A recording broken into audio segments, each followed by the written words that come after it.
Hi, this is Drew from Challenge Success. In this brief video, I'm going to walk through how you can access and use your regional peer school profile to do some additional data comparison and analysis related to your ICGS survey. So if you log back into your Qualtrics account using the same login that you previously established, you should now see an additional dashboard here on your main homepage.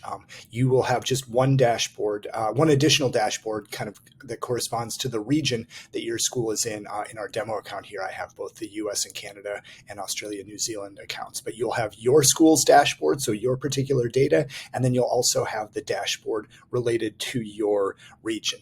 Now, unfortunately in Qualtrics, we can't overlay the data, but what we can do is sort of set that data side by side. So as an example here, in this tab, I've got two different tabs open. I logged into Qualtrics twice, and in one tab, I've got the US and Canada peer school profile, and in the second tab, I have the Australia and New Zealand one. And so by setting those tabs, those accounts, those dashboards either side by side in two different tabs, or some people like to put them in two completely different browsers so they can tab between the two. That can let you pretty quickly go back and forth and compare. So for example, maybe how does your school sleep? So maybe you'd pull up your sleep data and look at how does your school sleep compared to sleep in kind of your peer school rate. So if we look at US and Canada sleep in comparison to Australia and New Zealand, looks like Australia and New Zealand edging out North America in sleep. So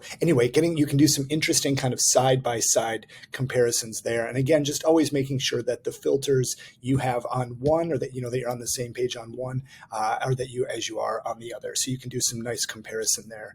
Something else that I just want to call out as you're playing with this that you have the ability to do is you can always continue to filter by all of the different demographic data. And by having a peer school profile, having this larger profile, you're actually having access to a larger data set. So for example, here in the US Canada region, we've got more than 8,000 responses.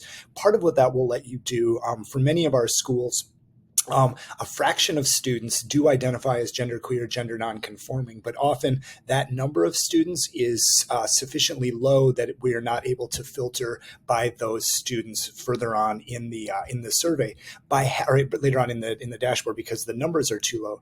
By having access to the larger data set here, you can actually look at things like students' academic worries. We can actually check out this academic worry scale, and if I click again, I can click on a lot of these filters to begin to filter by those widgets. And when I click on that, it not only filters, now I'm only showing students who are genderqueer, gender nonconforming, or gender non-binary, but it brings that category to the top. So now I can see what are the major sources of stress for students who identify in this way. And by the way, since there are several here, I could also add maybe transgender and add unsure if I thought that might be useful there.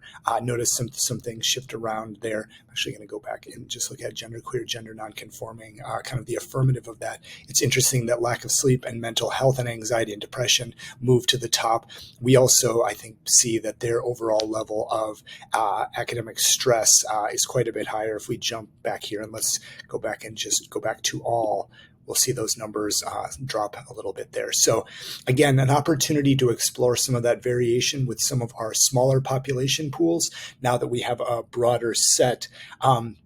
As you're going along, we would just also remind you that obviously we're interested in averages, but looking at kind of that variation. So as you're looking at your school's data, you may say, okay, yeah, so here's our kind of homework data, but looking at that, how does our homework variation compare to, say, the range in homework variation, at our comparison schools? So again, keeping in mind not just kind of what is that average, but sort of what is that range of distribution there. And also, again, as you're both exploring your data, but as you're exploring some of the comparisons, we find it very interesting to look at the relationships between some of the different elements.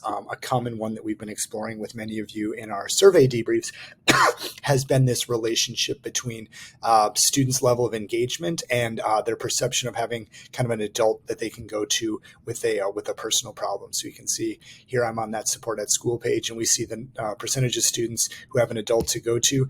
Down at the bottom of the page here, we've got our engagement categories. Let's go ahead and click here for students who are sort of fully engaged. And when we go back up and look at those percentage of teachers who have an adult to go to, they will see that jumps quite a bit up. So over 80% in almost all the cases for students who have an adult or who are fully engaged, they also have an adult to go to. If we flip that around and look at students who are more in that doing school, we see that drops down to more like 50%. And we know that those things are kind of mutually related. So the more likely you are to be engaged, the more likely you are, if the more engaged you are, the more likely you are to have an adult to go to. On the flip side, the more connected you are to adults, the easier it is to engage. So it'd be interesting to also compare the kind of the strength of that relationship at your school versus the strength of that relationship at other schools. We've seen several situations where it's not just that relationship, but that there's a particularly strong strength of that relationship at a school level. Please reach out if you have any questions about your dashboard, or if you'd like to just nerd out on the data with us. We're very excited to see what you come up with.